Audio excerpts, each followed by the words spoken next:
Alors, je m'appelle Sarah, j'étais présente au restaurant Le Cénacle à Tremblay en France vendredi soir avec une amie qui avait fait le choix de ce restaurant justement.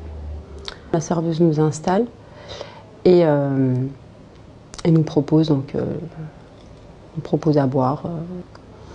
Et là intervient un homme que j'ai d'abord eu du mal à identifier, mais bon, en le voyant, j'ai compris que c'était le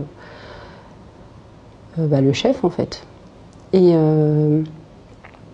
il nous dit: ah bon, bah d'accord, ok, ici c'est le Cénacle, c'est un nom biblique, c'est un restaurant chrétien anti-islam, et vous sortez d'ici, j'accepte pas les voiles, j'accepte pas les musulmans. Et là je me retourne vers les clients et leur demande: mais excusez-moi, ça vous choque pas, enfin, ce qu'on vient d'entendre, ou est-ce que vous n'avez pas entendu, ou est-ce qu'on a mal compris? Donc une dame hausse les épaules comme ça. L'homme qui l'accompagnait a pris le relais en disant: oui, mais on est en France, on pense ce qu'on veut, puis il est chez lui, il fait ce qu'il veut. Et puis là je lui ai répondu: non, non, mais ça c'est pas la France, ça c'est pas ça la liberté, là on est dans la France des années 30.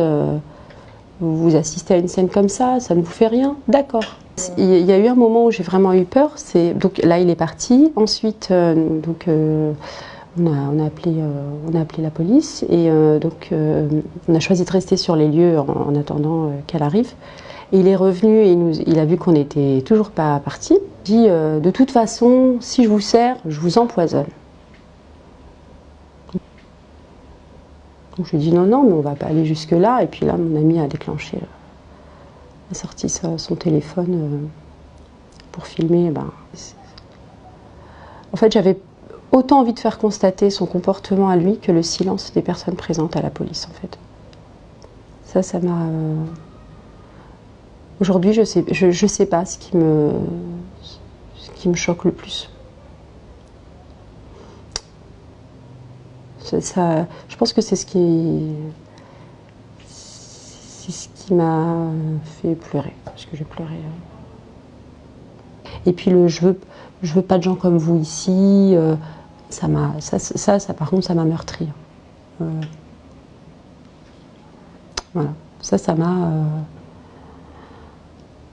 Là, j'ai eu du mal à contenir mon émotion, par contre, parce que tout ça combiné avec le silence, en fait, c'était c'est ça, en fait. Ça m'a... Pas se savoir...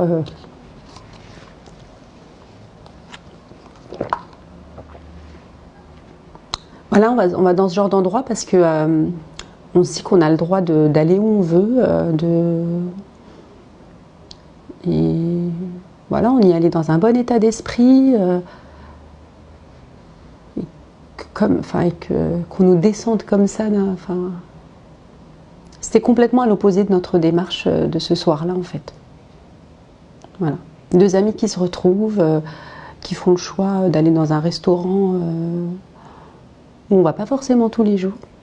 Voilà. Ça s'est passé très vite et en même temps ça s'est passé...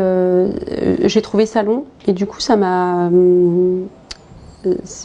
laissé le temps de beaucoup réfléchir, en fait, et de faire beaucoup le parallèle avec la situation actuelle et le contexte actuel.